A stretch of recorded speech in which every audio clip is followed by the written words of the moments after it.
Hong Kong city ಅಂತೂ ಸಿಕ್ಕಾಪಟ್ಟೆ develop ಆಗ್ಬಿಟ್ಟಿದೆ. ಎಲ್ಲೆಲ್ಲೋ ಇಂಡಿಯನ್ಸ್ ಎಲ್ಲ ಎಂಜಾಯ್ ಮಾಡ್ತಾವ್ರೆ. ಸಿಕ್ಕಾಪಟ್ಟೆ ಜನ ಗುರು ಇಲ್ಲಿ. ಓವರ್ ಪಾಪ್ಯುಲೇಟೆಡ್ ಈ ಸಿಟಿ ಅಂತೂ. ಎಷ್ಟು ಜನ ಅಂತಂದ್ರೆ ನೀವು ಇಮ್ಯಾಜಿನ್ ಕೂಡ ಮಾಡ್ಕೊಳಕ್ಕಾಗಲ್ಲ. ಅಷ್ಟೊಂದು ಜನ ಇದ್ರೂ ನೀಟ್ನೆಸ್ಸು, ಡಿಸಿಪ್ಲಿನ್ನು 100 ಔಟ್ ಆಫ್ 100.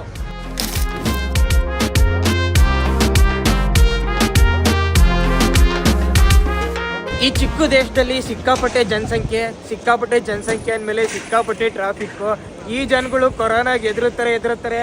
ಯಾಕೆ ಹೇಳ್ತೀರಾ? ಮಾಸ್ಕ್ ಮೇಲೆ ಮಾಸ್ಕು ಪಬ್ಲಿಕ್ ಪ್ಲೇಸಿಗೆ ಬಂದರೆ.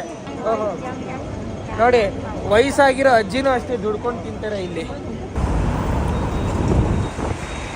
ದೇವರು, ನಾವೀಗ ಚೈನಾ ದೇಶದ ಆಟೋನಮಸ್ ಸಿಟಿಲಿದ್ದೀವಿ. ಆಟೋನಮಸ್ ಸಿಟಿಯ ಟ್ರಾಮ್ ನೋಡ್ತಾ ಇದ್ದೀರಾ ನೀವೀಗ.